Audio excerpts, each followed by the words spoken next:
আসসালামু আলাইকুম।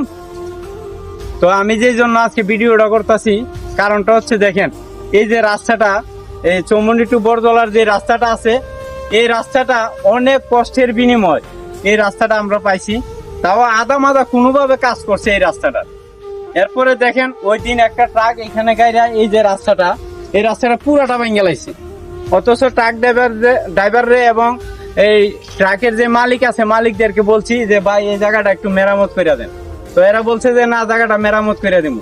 এখন পর্যন্ত জায়গাটা মেরামত করে দেন। এইখানে যদি পাশাপাশি দুইটা গাড়ি আসে তাহলে একটা গাড়ি কিন্তু অ্যাক্সিডেন্ট হওয়ার আশঙ্কা বেশিটা থাকে। তো আমি কয়েকজন অটো ড্রাইভারের সাথে কথা বলছি, 2-3 দিন আগেও একটা অটো অ্যাক্সিডেন্ট হয়েছে এইখানে। তো এইখান থেকে ডাইরেক্ট আইসে এইভাবে পড়ে গেছিল, 2-3 জন মানে আহত হয়েছে এই জায়গাটাতে।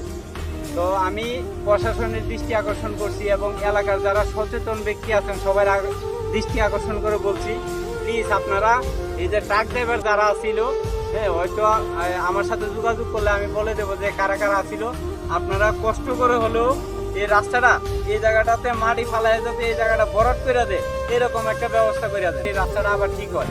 দেখেন এই অনেক কষ্টের বিনিময়ে কিন্তু এই রাস্তাটা হয়েছে, এটা আপনারা সবাই জানেন। এলাকার চৌমুহনী ইউনিয়নবাসী যারা আছেন, এই রাস্তা দিয়ে আমরা চলতে কিন্তু প্রচুর কষ্ট হয়েছে। তো আপনাদের কাছে আবারও একটা মানে অনুরোধ করে বলতেছি, আপনারা এই ট্রাক ড্রাইভারদেরকে বলেন যে এই রাস্তাটা ঠিক করে দেওয়ার জন্য। তো সবাই ভালো থাকবেন আর ভিডিওটা শেয়ার করে দিবেন যাতে সবার কাছে যায়। আসসালামু আলাইকুম।